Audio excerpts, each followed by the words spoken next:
Pardon my hasty rush last time.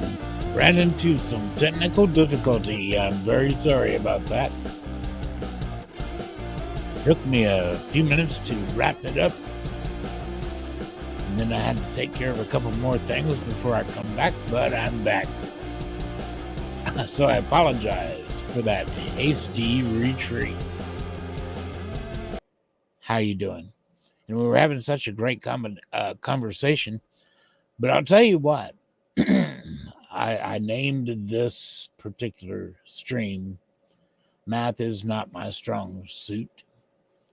And it is true, I'm much better with patterns and observation than I am with math. Although I'm okay with math. Give me a calculator and I can kill it. But, we were talking about the 70 weeks. Daniel chapter 9, the 70 weeks. And we're trying to get past these confusing period of the end of the 69 weeks and the way that everything is worded there, the different ways things can be taken in the different ways, possibly things can be understood. And something just was not jiving for me. It just wasn't gelling for me, and I couldn't quite put my finger on it, but I believe I know what it is now. And I'm really hoping that Jamie's around and can click back in, and we can talk a little bit about it. But I'm going to share something with you. This is what I was thinking. I'm going to just go into this real quick. And even if he can't catch it right now, maybe he can catch it a little bit later.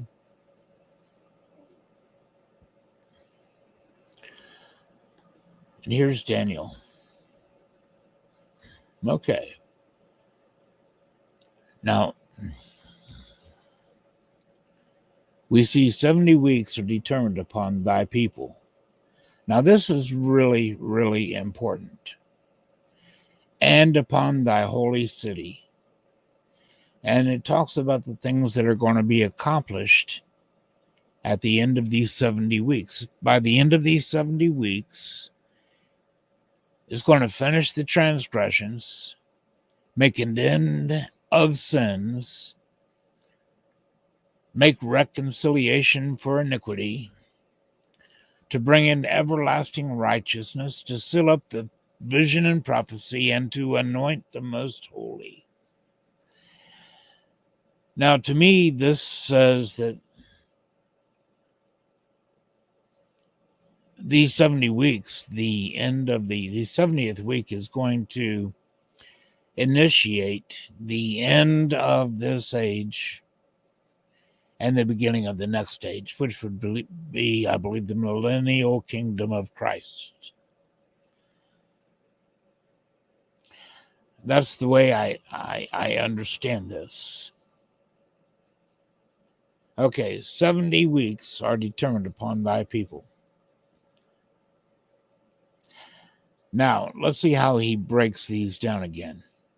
Know therefore and understand that from the going forth of the commandment to restore and to build Jerusalem to the Messiah, the Prince, shall be 7 weeks and 62 weeks. The street shall be built again, and the wall even in troublous time.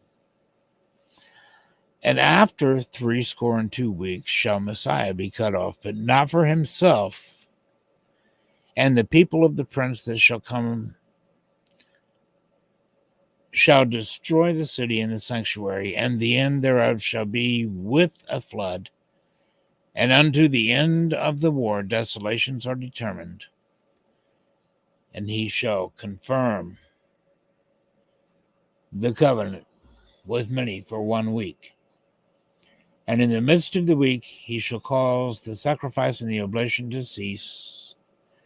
And for the overspreading of abominations he shall make it desolate, even until the consummation, and that determined shall be poured out upon the desolate. Now, You see, I had a particular point when I was going all over this right here, but then we kind of went down a rabbit hole, and I'm glad we did, because we addressed something that I really think is very important here. You see, some of this can be read in more than one way. Some of this can be understood in more than one way. But there's only one way that it actually works out. And I want to go over that with you. Because God does, he always brings us back to his word, to ground zero. He always does that. But I want to show something. All right. First of all, 70 weeks are determined upon thy people and thy holy city. Is going to bring an end to this age and the beginning, bring us to the beginning of the next age.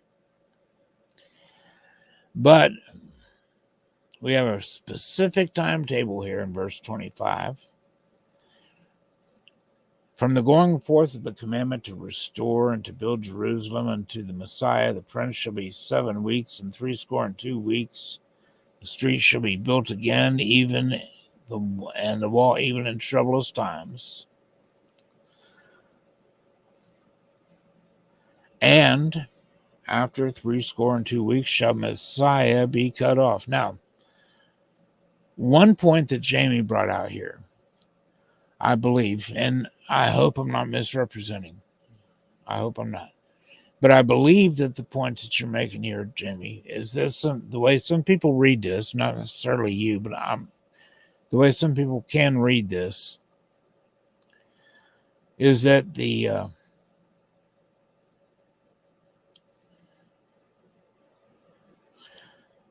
ministry of Christ was the beginning, was the first 3.5 years of the 70th week. I don't know if that's what you were stating, but I have heard some people say it. And I believe that's the point you were making, was that some people do believe that. And they believe that, Christ is killed after the 69th week. And the 69th week would probably end right about the time of the birth of Christ. So then we have that roughly 30-year period where Christ is growing to be an adult, and then 3 years or 3.5 years of his ministry on earth. And I think that's what you were getting at.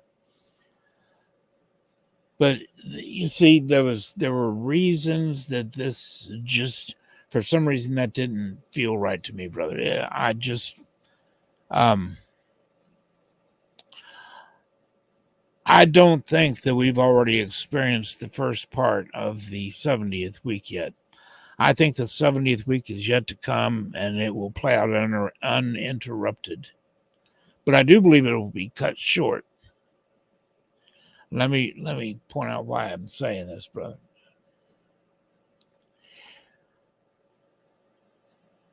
Okay, let's look at this. First of all, the he in 27, I believe that's Antichrist. And this is a really good place to start in verse 27, because it says, he will confirm a covenant with many for 1 week, which is exactly what we're looking for, is a 1 week time period here. If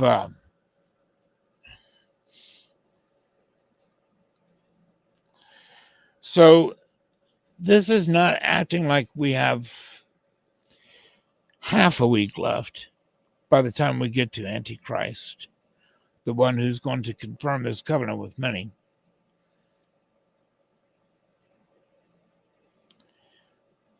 This doesn't say half a week. And for those that would say this was Christ and His reign was, he confirmed his covenant in the first half of the tribulation period played out during his ministry. I think they're saying the same thing.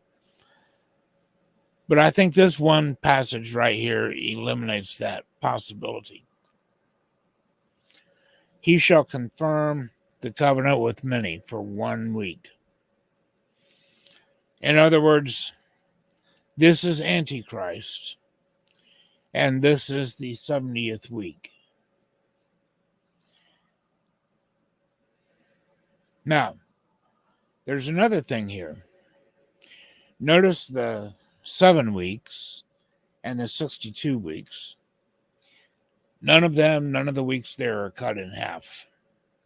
It's not 7.5 weeks or 62.5 weeks. It's nothing like that. Nor does it mention a half week. Now, what we do have here is that the Antichrist confirms the covenant with many for 1 week. Now, it does tell us that in the midst of that covenant, he's going to cause the sacrifice and the oblation to cease.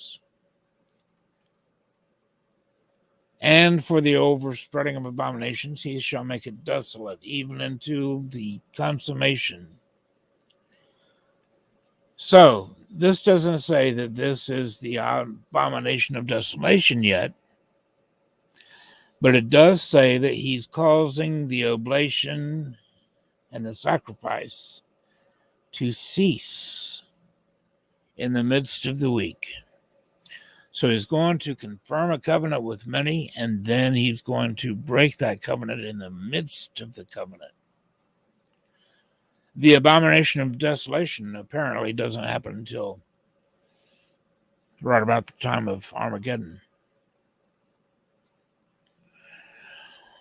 But this looks to me like this forces an entire week at the end, the entire Jacob's trouble 70th week.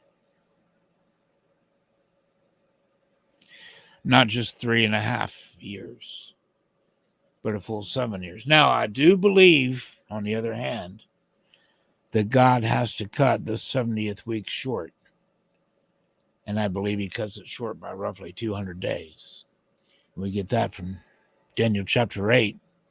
But of course, there's so much involved here, there's no way we can know any day or hour, etc. So we're safe from that. But this does look to me like we're going to have a full week at the end. So what this is saying then, I believe what this is saying is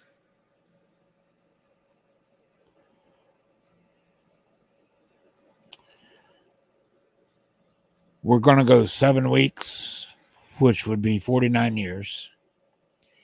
And the wall is going to be built. The temple, blah, blah, blah, is going to be fairly well restored, probably. And then at the end, altogether 483 years, Christ will be born.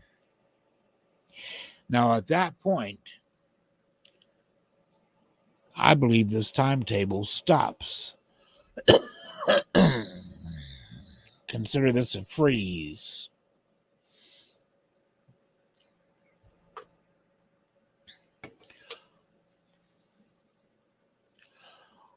All of a sudden, the 70 weeks,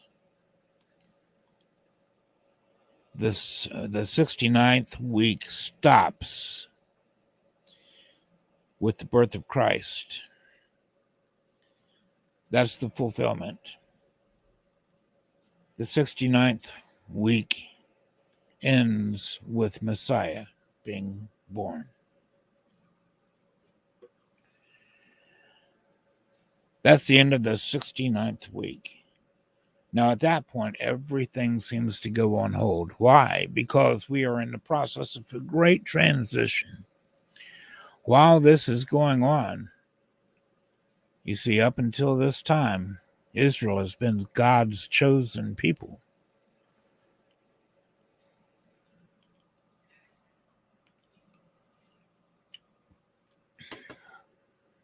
But he's divorced Israel. He's put her away so that the Gentiles could be grafted back in. But in the end,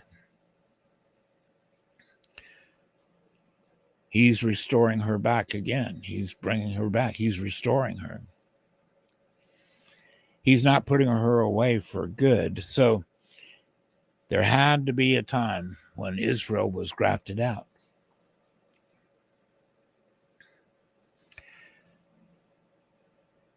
And this great transition took place during the life of Christ, and I'd say at least up until Pentecost, whereupon it seems like the Jews were then fully grafted out, so to speak, because the early church was Jew, all Jewish, pretty much. But this was pretty much where the Gentiles were grafted back in.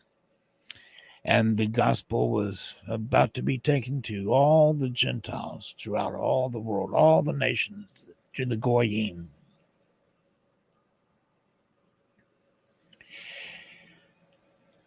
The gospel is given to us until the fullness of the times of the Gentiles. The fullness of the times of the Gentiles we see right about Daniel chapter 12, verses 1 and 2. Right about the time of Armageddon. Right about the time of the resurrection. According to Zechariah chapters 12, chapter 13, and chapter 14. This is the time. You ought to take the time to read beautiful passages. And this is the time that the world comes against Israel. And they learn how to say, blessed is he who comes in the name of the Lord, because the world at this time is going to surround Jerusalem. 2/3 of Israel is going to be destroyed. Only 1/3 of her left. And the Lord begins to split the sky to rise and defend Jerusalem. But at that time, all of a sudden, the dead in Christ rise. According to Daniel chapter 12, verse 1. And we who are alive and remain are changed, and we're caught up to meet the Lord in the air as he's coming down to destroy the nations that fought against Jerusalem. Zechariah chapters 12, chapter 13, and chapter 14 tells us that he's coming to do vengeance and to save that 1/3, the remnant of the Jews that are left.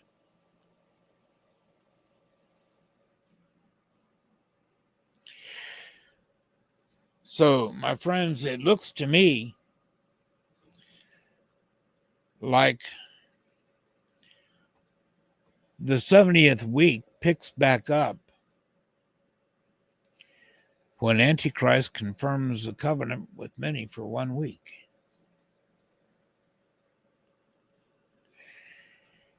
And that covenant is probably going to allow for a reinstitution of the Jewish sacrifice.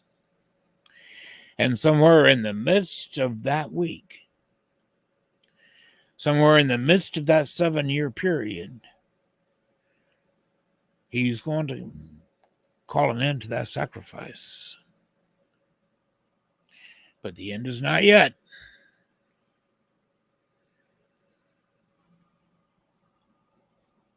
Because I believe the scriptures are also pretty clear that from the time this daily sacrifice is taken away to the abomination that makes desolate, there shall be 1,290 days. But blessed is he that cometh through 1,335 days. Now, wow, doesn't that say something?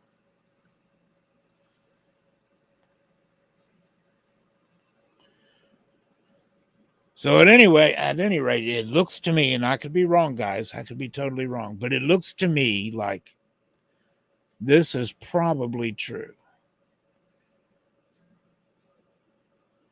The 69th week ended with the birth of Christ.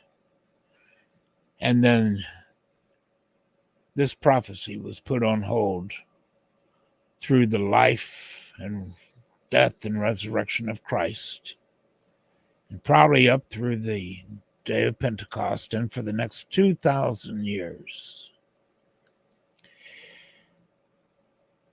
For the next 2,000 years, and then at the end of this 2,000 years,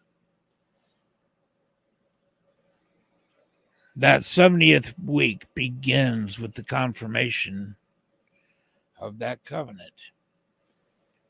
And then we're right back on track with the 70th week. Less than 7 years to go, because Christ has to cut that time short to make sure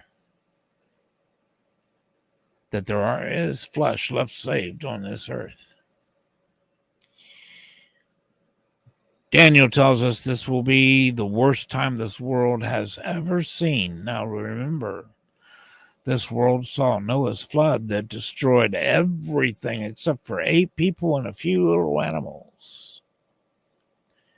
Everything else was absolutely destroyed, and this is going to be worse than that. If Christ didn't end it early, there would be no flesh left saved. But for the elect's sake, and who are the elect in this case? The only elect that are left alive at that time are the 1/3 of the house of Israel that are left. The 1/3 of the nation, the remnant that's left, that Christ returns to rescue.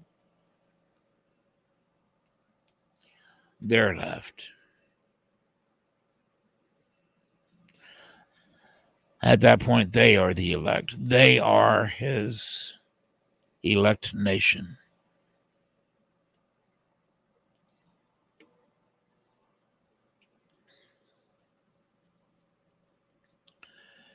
So, I think that's it in a nutshell, guys.